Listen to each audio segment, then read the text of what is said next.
किन किन नामों से जाना जाता था, इस प्रकार से सुमेलित करना है। तो पहले चंद्रगुप्त, बिंदुसार, अशोक और चाणक्य।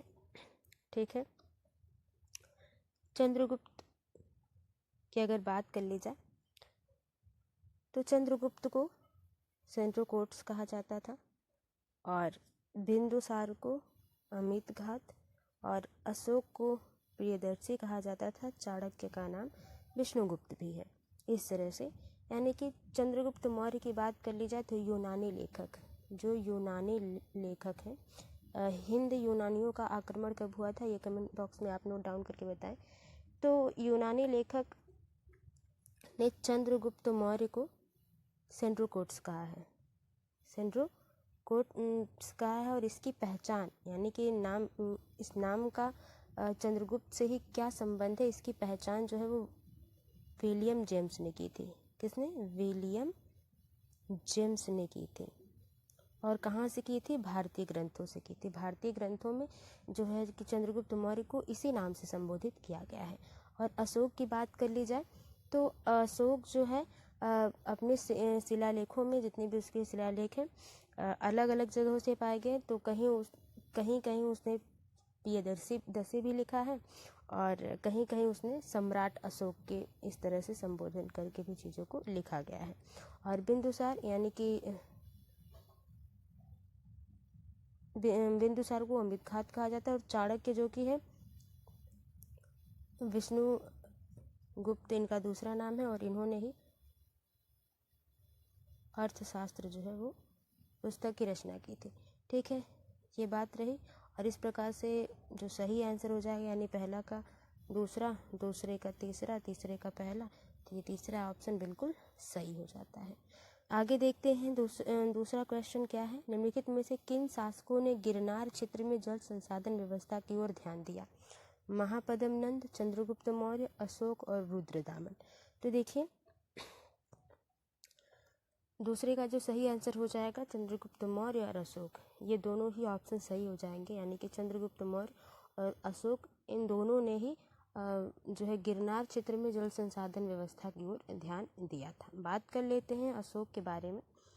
तो अशोक की बात कर ली जाए तो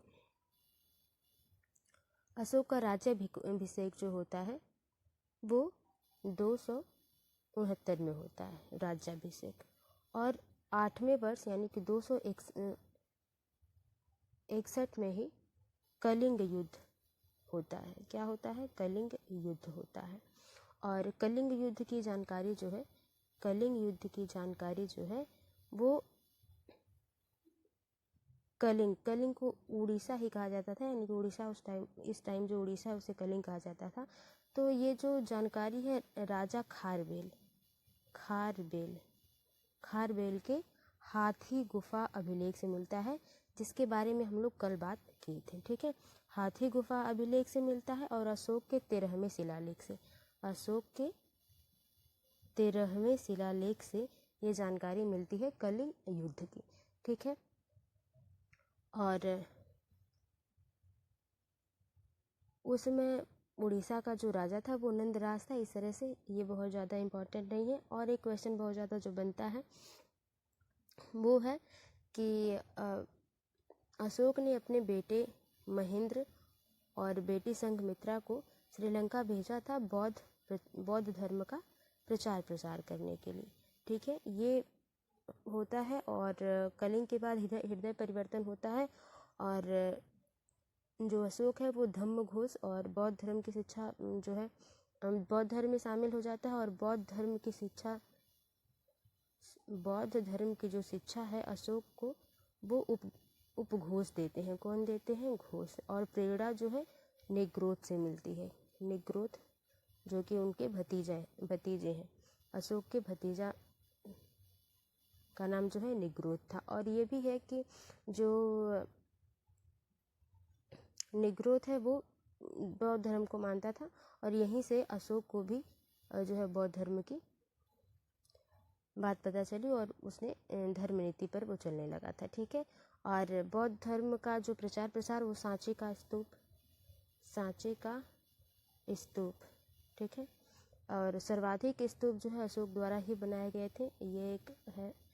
और 8वें वर्ष उसने धम्म यात्रा की थी, ठीक है, अपने राज्याभिषेक के 8वें वर्ष उसने धम्म यात्रा करी। 10वें वर्ष उसने वो बोध गया गया था, कौन, अशोक, ठीक है, 10वें वर्ष बोध गया गया था। और 20वें वर्ष वो लुम्बिनी जाता है, कहाँ, लुम्बिनी जाता है, ठीक ठीक है।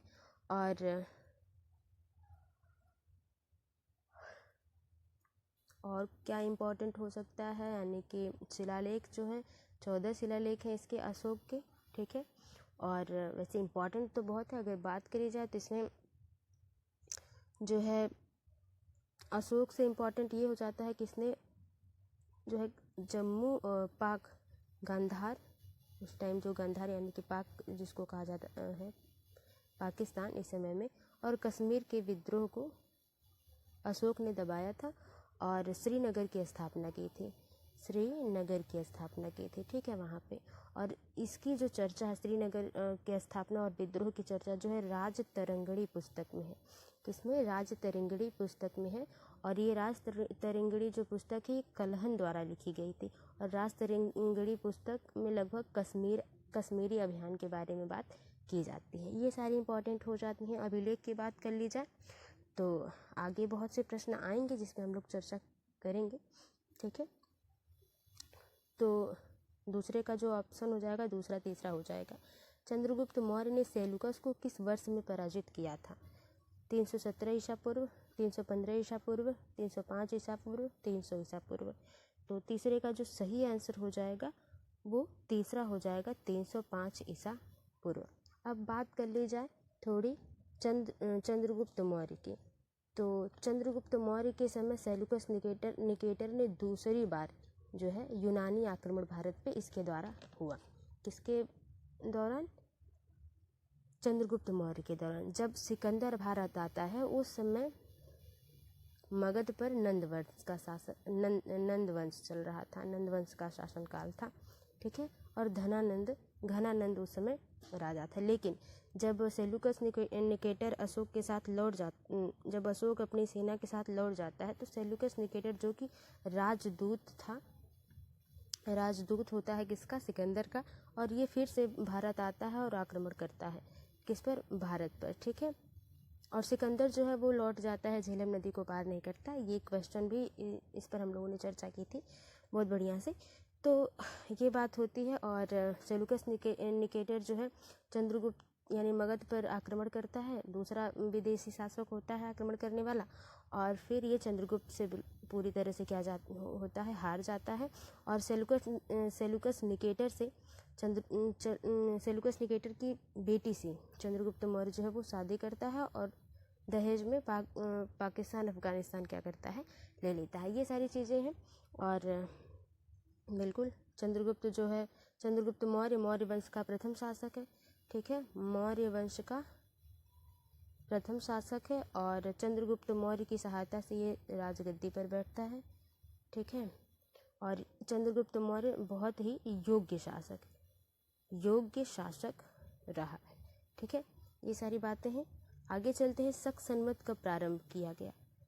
58 ईस्वी में, 78 ईस्वी में, 320 ईस्वी में, 606 ईस्वी में। चौथा का जो सही आंसर हो जाएगा 278 ईस्वी में, ठीक है। विक्रम एवं शक संवत में कितना अंतर होता है? 57 वर्ष, 78 वर्ष, 135 वर्ष, 320 वर्ष। तो ये पांचवे का जो सही आंसर हो जाएगा 135 वर्ष विक्रम और शक संवत में होता है, ठीक है। वर्तमान में जो विश्व प्रसिद्ध है वो जो कैलेंडर है, कैलेंडर का आप नाम बताइए। फिलहाल अभी चर्चा होगी तो हम लोग उस पर बात कर लेंगे। तो पांचवे का तीसरा आंसर सही हो जाता है। छठे की बात कर ली जाए तो निम्न में से किस वंश के साम्राज्य की सीमाएं भारत के बाहर तक फैली थी? गुप्त वंश, मौर्य वंश, कुषाण वंश, उपयुक्त में से कोई नहीं। छठे का जो सही आंसर है वो है मौर्य वंश और कुषाण वंश, दोनों, ठीक है। दोनों की सीमाएं जो इसको आयोग ने दोनों माना है, क्योंकि इस तरह से ऑप्शन के हिसाब से क्वेश्चन जो है वो गलत हो जाता है, क्योंकि दोनों ही वंशों की सीमाएं जो है वो भारत की सीमा से बाहर तक थी। ठीक है, बात कर लेते हैं मौर्य वंश के बारे में। तो मौर्य वंश का जो शासक रहा है वो चंद्रगुप्त मौर्य, जिसके बारे में हम लोगों ने चर्चा कर ली। और इसके चंद्रगुप्त मौर्य के जो गुरु हैं उनका नाम क्या है? चाणक्य है, जिनको कौटिल्य और विष्णुगुप्त के नाम से भी जाना जाता है, जिसके बारे में हम लोगों ने बात की है। ठीक है, और चाणक्य के जो पिता हैं वो गुड़ी थे। कौन थे? गुड़ी थे। और चाणक्य ने पुस्तक लिखी है अर्थशास्त्र, जिसमें 15 अधिकरण हैं। ठीक है, और चाणक्य को ही विष्णुगुप्त कहा जाता है। बिल्कुल, ये सही हो जाएगा। अब बात करते हैं चंद्रगुप्त जो है नंद वंश के धनानंद शासक को हरा कर क्या करता है? गद्दी पर बैठता है, और उसकी बेटी दूरधरा से वो शादी करता है। किससे? दूरधरा से। और अभिलेख की बात कर ली जाए तो ये शाहगौर अभिलेख है, प्रसिद्ध है मौर्य वंश से। किससे? मौर्य वंश। शाहगौर अभिलेख वो मौर्य वंश से संबंधित है, ये आप याद रखिए। और शाहगौर अभिलेख में तांबा के बारे में बात कही गई है, धातु के बारे में, और अकाल के समय में जनता की किस तरह से सहायता की गई, ये जो है इसकी चर्चा है। अकाल के समय जनता की जो है सहायता की गई, जो ये। ठीक है, अब बात करते हैं कि इतिहासकार इसको सेंड्रोकोटस कहते हैं, इसके बारे में हम लोगों ने बात कर ही ली। और पहला शासक चंद्रगुप्त मौर्य होता है मौर्य वंश का। दूसरा शासक बिंदुसार होता है। कौन होता है? बिंदुसार होता है। ठीक है, और जो है बिंदुसार है ये बहुत ही प्रचलित नहीं होता, यानी कि बहुत ही योग्य शासक नहीं होता, लेकिन हाँ इसके शासनकाल में डायमेकस और डायनेसियस, ये जो सीरिया और मिस्र के जो शासक हैं, इनका नाम जुड़ता है कि इससे जो है इसके व्यवसाय बढ़िया थे, यानी कि व्यापार बढ़िया था इस तरह से। ठीक है, ये बात रही। और कुषाण वंश की बात कर ली जाए तो कुषाण वंश के जो लोग थे वो मध्य एशिया से आए थे। और कुषाण वंश का पहले शासक की बात कर ली जाए तो वो कोडुलकडफिसस था, जो कि तक्षशिला की तरफ से आया था, और ये बौद्ध धर्म को मानता था। किसको? बौद्ध धर्म को मानता था। दूसरा शासक कुषाण वंश का हुआ विमकडफिसस। कौन? विमकडफिसस, और ये शैव धर्म को मानता था। शैव धर्म के बारे में हम लोगों ने बात करी थी कि जो शैव धर्म को मानते थे उन्हें नैनार कहा जाता था। शैव मतलब शिव के भक्त, और जो विष्णु को पूजते थे या विष्णु को मानते थे, उनकी पूजा करते थे, उनको कौन सा धर्म कहा जाता था, संप्रदाय कहा जाता था, ये आप कमेंट बॉक्स में नोट डाउन करें, इनके बारे में चर्चा की गई है। तो दूसरा जो शासक रहता है वो विमकडफिसस होता है। ठीक है, तीसरे शासक की बात कर ली जाए तो कनिष्क के समय में ही जो है चतुर्थ बौद्ध संगीति होती है, और कनिष्क जो है कुषाण वंश का योग्य शासक है।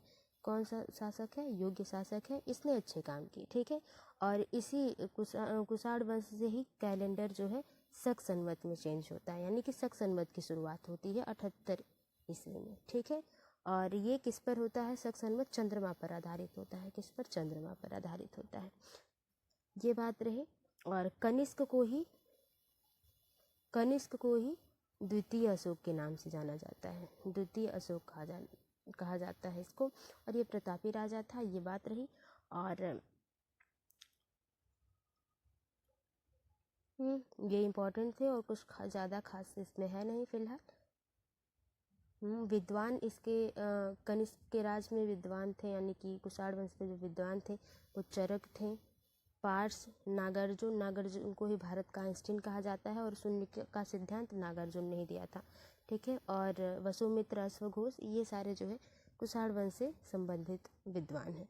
आगे चलते हैं, अगला देखते हैं क्वेश्चन। वैसे छठे का जो सही आंसर है वो बी सी दोनों था, यानी कि दूसरा तीसरा दोनों था। निम्न राजवंशों में सबसे पुराना राजवंश था चालुक्य, पल्लव, राष्ट्रकूट और सातवाहन। ठीक है, तो पल्लव वंश बहुत ज़्यादा बढ़िया नहीं चला, यानी कि ये विदेशी आक्रमणकारी थे। और बात कर लेते हैं सातवाहन वंश की, तो सातवाहन वंश जो है वो गोदावरी नदी से संबंध है इनका। और जो पहला शासक है वो सेमुक था। कौन? सेमुक। और सेमुक एक योग्य शासक था। और योग्य शासक इसका जो था इस राज्य का वो हाल था। कौन था? हाल। और जो प्रतापी सबसे राजा था वो गौतमीपुत्र सातकर्णी। गौतमीपुत्र सातकर्णी जो था वो सातवाहन वंश का प्रतापी राजा था। ठीक है। और गौतमीपुत्र सातकर्णी ने ही शक शासकों को क्या किया था? हराया था। ठीक है। और इस युद्ध की जानकारी जोगल थंभी अभिलेख से मिलता है। यानी कि जो गौतमी पुत्र सातकर्णी सातवाहन वंश का जो प्रतापी राजा होता है उसने शक शासकों को हराया। किसको? शक शासकों का। और इस युद्ध का जो प्रमाण मिलता है वो जोगल थंभी अभिलेख से। जोगल थंभी अभिलेख से। ठीक है। और राजा का नाम क्या होता है शक शासक के? नहपान। तो नहपान हार जाता है गौतमी पुत्र सातकर्णी से। दूसरा जो सबसे ज़्यादा यानी कि दूसरा जो सातवाहन वंश का दूसरा जो शासक है वो वशिष्ठिपुत्र पुलुमावी होता है। और इसने ही ये जो है कि ये बात कही कि रुद्रदामन ने सुदर्शन झील का पुनर्निर्माण करवाया है और चंद्रगुप्त मौर्य ने इसको बनवाया है। ये बात जो है वशिष्ठिपुत्र पुलुमावी ने बताई। आगे चलते हैं। फिलहाल ये बात रही सातवाहन वंश की। सातवें का जो सही आंसर है वो चौथा हो जाएगा सातवाहन वंश। इसीलिए ये जो है इसके बारे में थोड़ी बहुत हम लोगों ने जानकारी देखी। निम्नलिखित शासकों में से किसके लिए एका ब्राह्मण प्रयुक्त हुआ है? यानी किसको एका ब्राह्मण के नाम से जाना जाता है? तो देखिए पुष्यमित्र शुंग, खारवेल, गौतमी पुत्र सातकर्णी, सुशर्मन। तो देखिए गौतमी पुत्र सातकर्णी के बारे में हम लोगों ने बात करी जो सातवाहन वंश से संबंधित है और ये एक प्रतापी राजा था और इसने शक शासकों को हराया। शक शासक का नाम जो था नहपान था वो गौतमी पुत्र सातकर्णी के द्वारा हार जाता है और इसकी जानकारी जोगल थंभी अभिलेख में दी जाती है। ये बात रही। फिलहाल आठवें के सही आंसर की अगर बात कर ली जाए तो तीसरा ही होगा और इसके बारे में हम लोगों ने फिलहाल बातें कर ली जो इम्पोर्टेंट थी। अब बात करते हैं थोड़ा सा शुंग वंश। शुंग वंश आया है तो शुंग वंश का जो संस्थापक है वो पुष्यमित्र शुंग है। कौन है? पुष्यमित्र शुंग है। और ये विदिशा का था और ये ब्राह्मण धर्म का था। कौन था? ब्राह्मण धर्म, पुष्यमित्र शुंग। और ये पहला मगध पर शासन करने वाला गैर क्षेत्रीय राजवंश था। गैर क्षेत्रीय राजवंश था। ठीक है। इसने सांची के स्तूप की मरम्मत करवाई थी। ठीक है। ये बात रही। और 2 अश्वमेध करवाए इसने। किसने? पुष्यमित्र शुंग ने। किसने? पुष्यमित्र शुंग ने 2 जो है अश्वमेध करवाया। और इसी के समय विदेशी आक्रमण भी हुए भारत पर। विदेशी आक्रमण भी हुए। ठीक है। पहला तो हेलियोडोरस जिसके बारे में हम लोग बात कर चुके हैं और दूसरा मेनांडर था। मेनांडर। इसके पहले जितने भी वीडियोज हिस्ट्री के हैं उस पर हम लोगों ने बात बहुत ही अच्छे से की। ये विदेशी यात्री थे और यवन के द्वारा इसके समय में ही क्या हुआ था? आक्रमण हुआ था इंडो ग्रीक के द्वारा। और इसके समय ही हिंदू और बौद्ध धर्म में विवाद हुआ।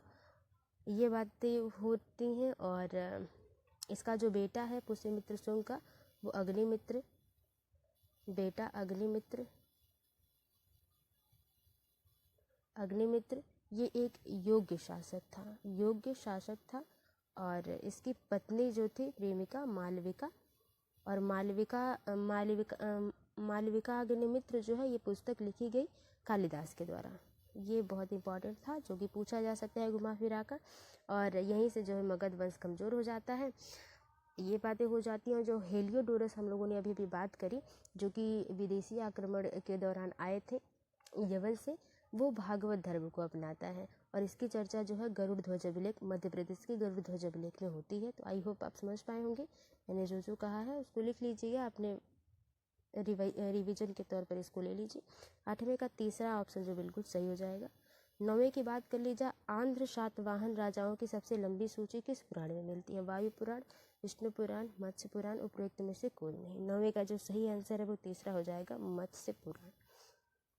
अगला क्वेश्चन है कि नीचे वक्तव्य दिए गए हैं जिसमें एक को अभिकथन व दूसरे को कारण कहा गया है।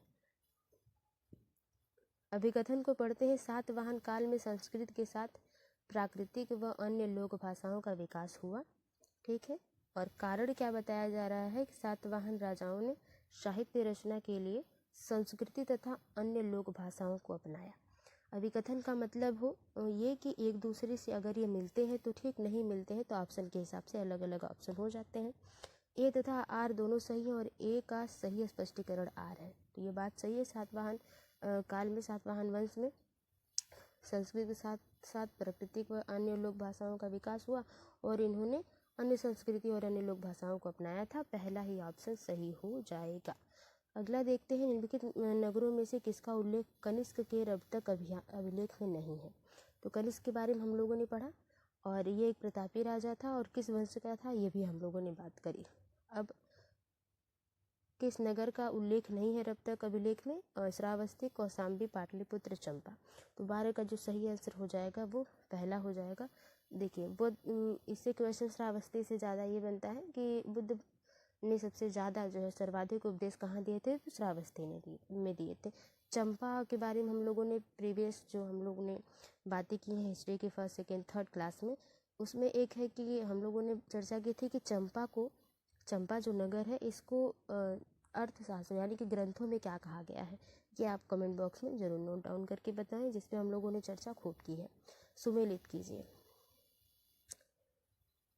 डायमेट्रियस, पहलव, रुद्रदामन, कुषाण, गोडोफर्निस, हिंद यूनानी, बिम, शक। तो आप समझ गए होंगे किस प्रकार से इसको सुमेलित करना है। 13 का जो बात कर ली जाए सही आंसर की, तो डायमेट्रियस जिसको कहा गया वो हिंद यूनानी है, ठीक है। और रुद्रदामन शक है, ठीक है, शक वंश है से संबंधित है। और गोडोफर्निस जो है वो पल्लव वंश से और बिम जो है वो कुषाण वंश से। तो ये सारी बातें रही और इसके हिसाब से जो 13 का सही आंसर हो जाएगा वो तीसरा हो जाएगा, बिल्कुल सही।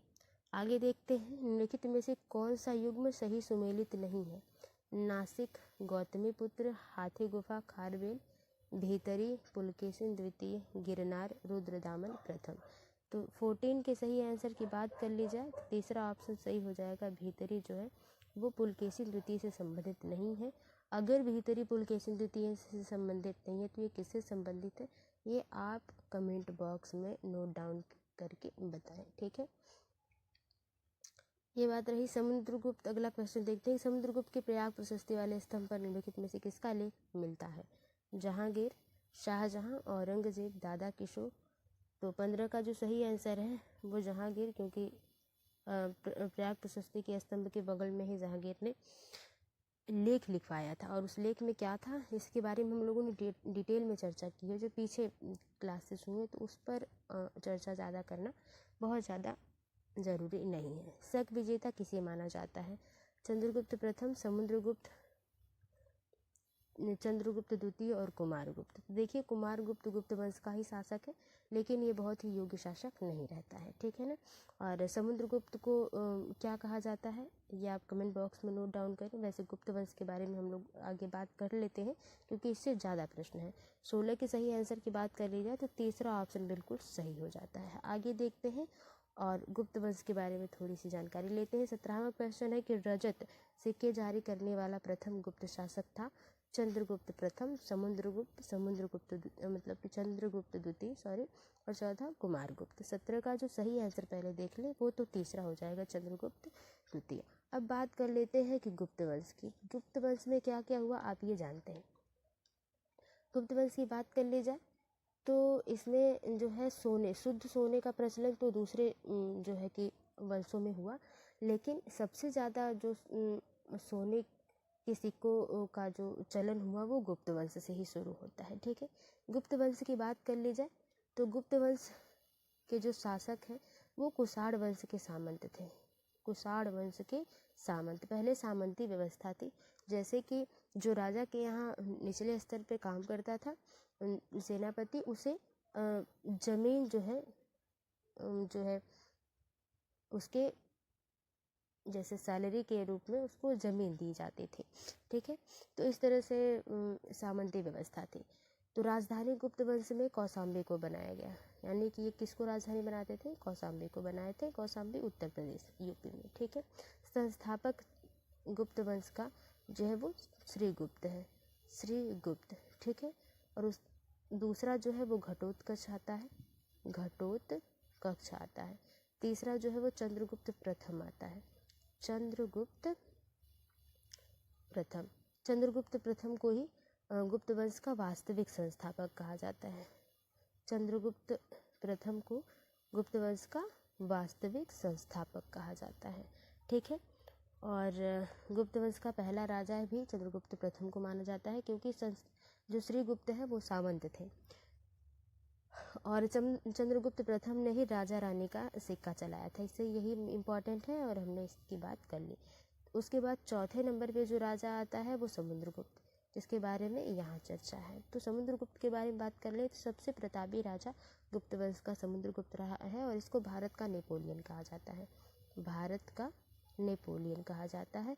और उत्तर भारत के 9 राज्यों का विजेता समुद्रगुप्त हो जाता है। 9 राज्यों को इसने उत्तर भारत में जीता, और दक्षिण भारत के 12 राज्यों को इसने जीता। ठीक है, ये बात है। और इसने सिक्के चलवाए जो है वो मयूर सिक्का है, और सिक्के पर जो है बीड़ा बजाते हुए इसको अंकित किया गया है, इसलिए इसे कविराज की उपाधि दी गई है। समुद्रगुप्त को कविराज की उपाधि भी दी गई है। और दरबारी कवि हरिसेन, कौन? हरिसेन के प्रयाग प्रशस्ति अभिलेख में, जो हम लोगों ने अभी अभी देखी, प्रयाग प्रशस्ति अभिलेख जो कि प्रयागराज से संबंधित है। ठीक है, हरिसेन द्वारा लिखा गया, और बचपन का नाम कांची था। और 5वां जो शासक होता है वो रामगुप्त होता है। कौन? रामगुप्त, जो कि अयोग्य शासक है। ठीक है, और उसके बाद चंद्रगुप्त द्वितीय 6ठे स्थान पे शासक बनता है, और ये योग्य शासक था, न्याय के लिए प्रसिद्ध था, और विक्रमादित्य शकों को मारकर इसने विक्रमादित्य की उपाधि ली थी। ठीक है, किसने? विक्रमादित्य की उपाधि ली थी। और मुद्रा राक्षस किताब देवी चंद्रगुप्तम, ये जो किताब देवी चंद्रगुप्तम इसी से संबंधित है। 9 रत्न थे इसमें, कालिदास, धन्वंतरी, और कालिदास को भारत का शेक्सपियर कहा जाता है, ये बात आप जानते हैं। और इसी के समय यानी कि गुप्त वंश में ही चीनी यात्री फाहयान आता है। ठीक है, कौन? फाहयान आता है, जिसने अपनी पुस्तक फो क्योन की लिखे। ये एक यात्रा विवरण है। 7वें नंबर पे कुमारगुप्त आता है, इसने नालंदा विश्वविद्यालय बनवाया। ठीक है, जिसका जो महायान क्या है, आप ये कमेंट बॉक्स में, ये बौद्ध धर्म से संबंधित है या जैन धर्म से? महायान का ऑक्सफोर्ड इसे कहा जाता था, नालंदा विश्वविद्यालय को। इसके बाद स्कंदगुप्त आता है, इसके बाद भानुगुप्त आता है। भानुगुप्त एरड़ अभिलेख में सती प्रथा का प्रमाण मिलता है, भानुगुप्त के एरड़ अभिलेख में। ये सारी चीज़ें बात हो जाती हैं। ठीक है, इस तरह से हमने गुप्त वंश को एक आउटलाइन ऐसे देख ही लिया। तो 17 का जो सही आंसर हो जाएगा वो तीसरा हो जाएगा। गुप्त स्वर्ण मुद्रा को कहा जाता था कारसापड़, दिनार, निस्क, सुवर्ण। तो 18 का जो सही आंसर की बात कर ली जाए, दूसरा दिनार कहा जाता था। क्या कहा जाता था? दिनार। मदसौर प्रशस्ति किस शासक की उपलब्धियों का विवरण प्रस्तुत करता है? स्कंदगुप्त, चंद्रगुप्त द्वितीय, रामगुप्त और कुमारगुप्त प्रथम। 19 का जो सही आंसर है वो चौथा है, कुमारगुप्त प्रथम का। ठीक है, 3री शताब्दी में वारंगल प्रसिद्ध था। तांबू के बर्तनों के लिए, स्वर्ण आभूषणों के लिए, लोहे के यंत्रों हेतु, हाथी दांत के काम हेतु। जो सही आंसर है वो तीसरा है, लोहे के यंत्रों हेतु। तो आपको पता है लोहे की जो पहचान है वो सिंधु सभ्यता में नहीं होती है। ठीक है, ये क्वेश्चन इस तरह से बन जाता है। तो ये थे 20 प्रश्न। आई होप आपको पसंद आए होंगे, और आपका स्कोर कितना रहा कमेंट बॉक्स में ज़रूर नोट डाउन करके बताइएगा। मिलते हैं आपसे अगली वीडियो में, तब तक के लिए bye bye, take care, be positive, be motivated. धन्यवाद।